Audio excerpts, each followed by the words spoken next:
చేసింది జగన్మోహన్ రెడ్డి ప్రభుత్వం. ఏంటి ఎక్కడుంది? రౌడీ షీట్ల మీద ట్యాక్స్ వేస్తామన్నారు, ఇంతవరకు ఐడెంటిఫై చేయలేదు రౌడీ షీట్లను మీ ప్రభుత్వం. నేను ప్రభుత్వం అంటున్నా, పార్టీ అంటలా. అవును సార్, కరెక్టే సార్. మేము కూడా మాకు కూడా సంవత్సరం రోజులుగా ఈ ప్రశ్నకి ఏం సమాధానం చెప్పలేక మేము కూడా ఇబ్బంది పడతానే ఉన్నాం. ఎందుకంటే కరెక్టే మీరు అన్నట్టు, అరెస్ట్ చేస్తే మళ్ళీ బెయిల్ మీద వచ్చినారా అంటే బెయిల్ మీద వచ్చినారు కాబట్టి తప్పు చేయలేదు అంటారు. లేదు కొన్ని సెక్షన్స్ పెట్టి వాళ్ళు ఇంకొంచెం ఉద్ర లోపలికి వేస్తే టార్గెట్ టార్చర్ అంటారు. సో చాలా ఇబ్బంది ఉంది ఈ గవర్నమెంట్ చెప్పాలంటే. ఈ కూటమి ప్రభుత్వానికి చాలా ఇబ్బంది ఉంది. నేను అది కూడా మీ ముందు పెడుతున్నా.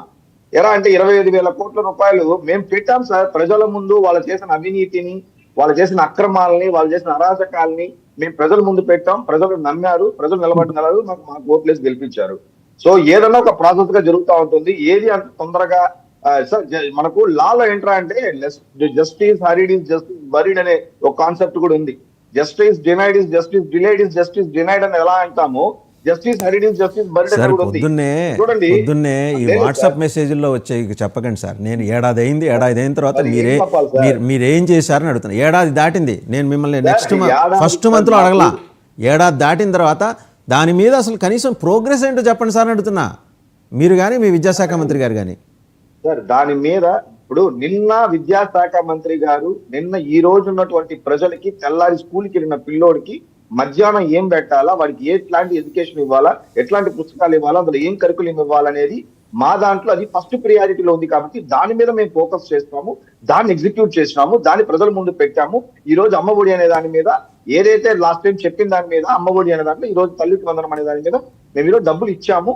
ఏదైతే రూల్స్ పెట్టారో గతంలో ఫాలో అయిన రూల్స్ అలాగే పెట్టారు తప్ప కొత్త రూల్స్ ఏది పెట్టలేదు. లాస్ట్ టైం షరతులు అన్నారు, లాస్ట్ టైం షరతులు వాళ్ళు ఏదైతే పెట్టారో దానే పెట్టారు ఇక్కడ. సో దాని మీద మా ఫోకస్ ఉంది తప్ప మీరు ఏదైతే 25,000 కోట్లు అన్నారో మహేష్ గారు మీరే మాట్లాడండి. కానీ మీ నిస్సహాయత నాకు ఎందుకో బాధ అనిపిస్తుంది. ఏంటంటే అడిగిన ప్రశ్న వదిలేసి your beating around the bush, your beating. 25,000 కోట్ల సంగతి ఏం చేశారు మాస్టర్ అని అడిగితే మీరు సో ఇది ప్రయారిటీ, అది ప్రయారిటీ కాదు. కుంభకోణాలకు సంబంధించి మేము దర్యాప్తు చెయ్యం, మేము ఎవరిని అరెస్ట్ చేయం చెప్పేయండి. అది కూడా మేము ఎందుకు చెప్తాం సార్ ఆ మాట? ప్రజలు అర్థం చేసుకోవాలంటారా? ప్రజలు అర్థం చేసుకోవాలా సార్? ఎలా ఉందంటే చేసిన దాన్ని కూడా ప్రజెంట్ చేసుకోలేని పరిస్థితిలో ఉంది కూటమి ప్రభుత్వానికి. ఈ రోజు మధ్యాహ్నం పూట సన్న బియ్యం భోజనం పెడతామన్నారు. గతంలో ఆ కాన్సెప్టే లేదు ఇక్కడ. నిన్న ఫస్ట్ డేనే అలా వెళ్ళింది.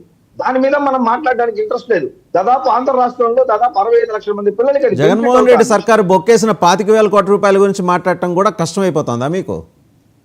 కష్టమైపోతుంది సార్.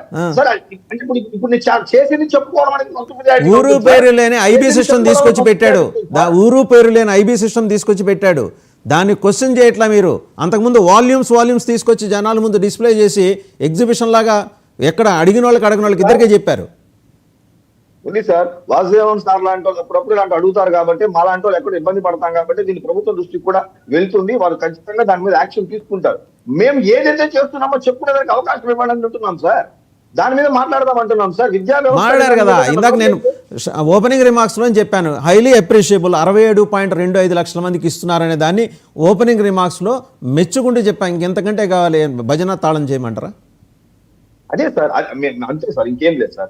అదే చేయాలి. అదొక్కటే చేయమంటారా? భజన చేయమని చెప్పట్లేదు. మీరు ఎందుకు భజన చేయమంటాం సార్? మేము ఎందుకు భజన చేయమంటాం? ఉన్నది ప్రజెంట్ చేసుకుంటాం సార్, ఉన్నది చెప్తాం సార్. నేను అంత మంచిగా జరిగిందనే విషయమే మేము చెప్తున్నాం తప్ప మిగిలిన అంశాలు మాకు ఇప్పుడు అప్రస్తుతం. ఖచ్చితంగా దాని మీద ఏదైతే అన్నారో ఊరికే అయితే పోదు, దాని మీద యాక్షన్స్ అయితే తీసుకుంటారని మేము అనుకుంటున్నాం.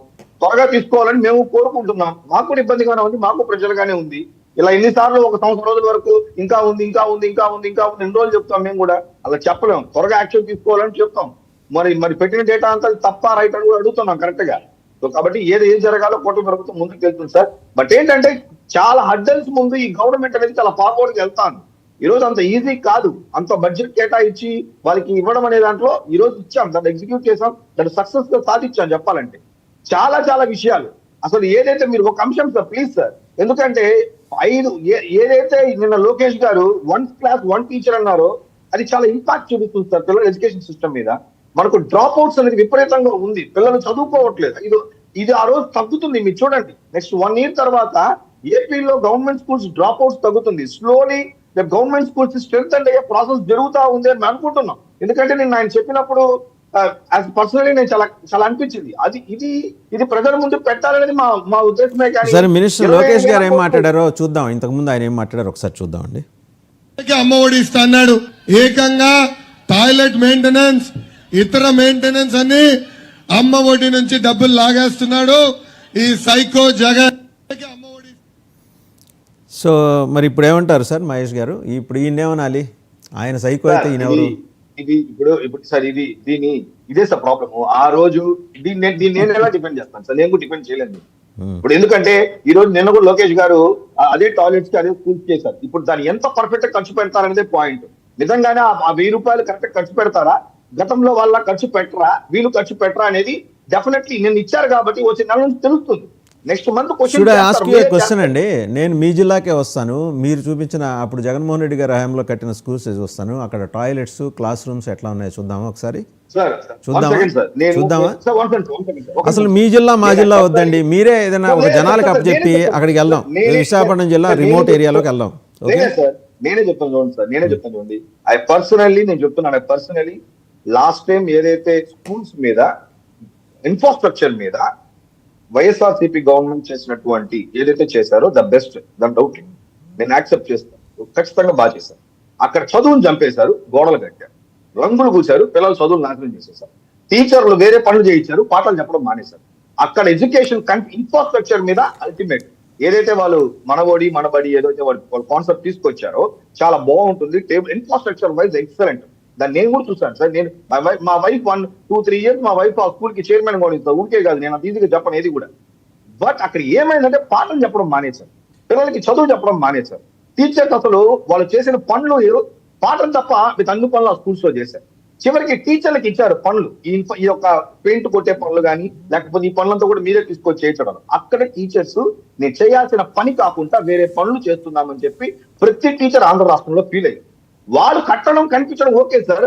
మంచి స్కూల్స్ లో మంచి బిల్డింగ్ ఉంటే మంచి చదువు వస్తుంది కాదు కదా. మంచి టీచర్లు ఉంటేనే మంచి చదువు వస్తుంది, మంచి పాఠం చెప్తేనే మంచి చదువు వస్తుంది. అక్కడ వాళ్ళు ఫెయిల్. అల్టిమేట్ ఏం కావాలి? పిల్లోడికి మంచి టేబుల్ కావాలా, మంచి టీచర్ పాఠం కావాలా. సో ఆ విషయంలో వాళ్ళు 100% ఫెయిల్యూర్. వెన్ కమ్స్ టు మంచి బోర్డు పెట్టారు, ఎల్ఈడి బోర్డు పెట్టారు, ఇంటర్నెట్ ఇచ్చారు, అదంతా ఓకే. బట్ పాఠం ఎక్కడ చెప్తాను? టీచర్ చల్లాలేస్తే యాప్లు అప్లై చేసుకుని అప్లోడ్ చేయడమే సరిపోయింది కదా టీచర్లకి. అది టీచర్స్ ఫీల్ అయింది, మేము చేయాల్సిన పని చేయట్లేదు లాస్ట్ టైం గవర్నమెంట్ లో అని ఫీల్ అయ్యారు. ఈసారి అది జరగదని నేను అనుకుంటున్నాను. ఖచ్చితంగా అది జరగదు. ఎందుకంటే బొత్స సత్యనారాయణ లాగో లేకపోతే గతంలో పనిచేసినటువంటి సునీల్ గారు. రైట్, థ్యాంక్ యూ మహేష్ గారు, అండ్ థ్యాంక్ యూ సజ్జాజీ కుమార్ గారు, థ్యాంక్ యూ వెరీ మచ్. అలాగే మన ఫస్ట్ ప్లేట్ సురేష్ గారు, అందరికీ ధన్యవాదాలు. సో ఈ ప్రభుత్వం ఒక మంచి ఉద్దేశంతో చేస్తున్న నిర్ణయాన్ని తీసుకొచ్చిన ఒక కార్యక్రమాన్ని వైసీపీ దాంట్లో తప్పులు చూసే కార్యక్రమం చేస్తుంది. 67,25,000 మందికి ఈరోజు బెనిఫిట్ అందుతుంటే వైసీపీ దాంట్లో బొక్కలు ఎతికే కార్యక్రమం చేస్తుంది. ఎనేహో పార్టీలు కూడా రివ్యూ చేసుకోవాలి. అలాగే ఈ సైకో అనే మాటలు ఇవి కూడా వదిలిపెట్టేయాలి. ఎందుకంటే వాళ్ళు మాట్లాడతారు, తర్వాత మళ్ళీ వీళ్ళు కూడా కేసులు పెట్టుకోవచ్చు.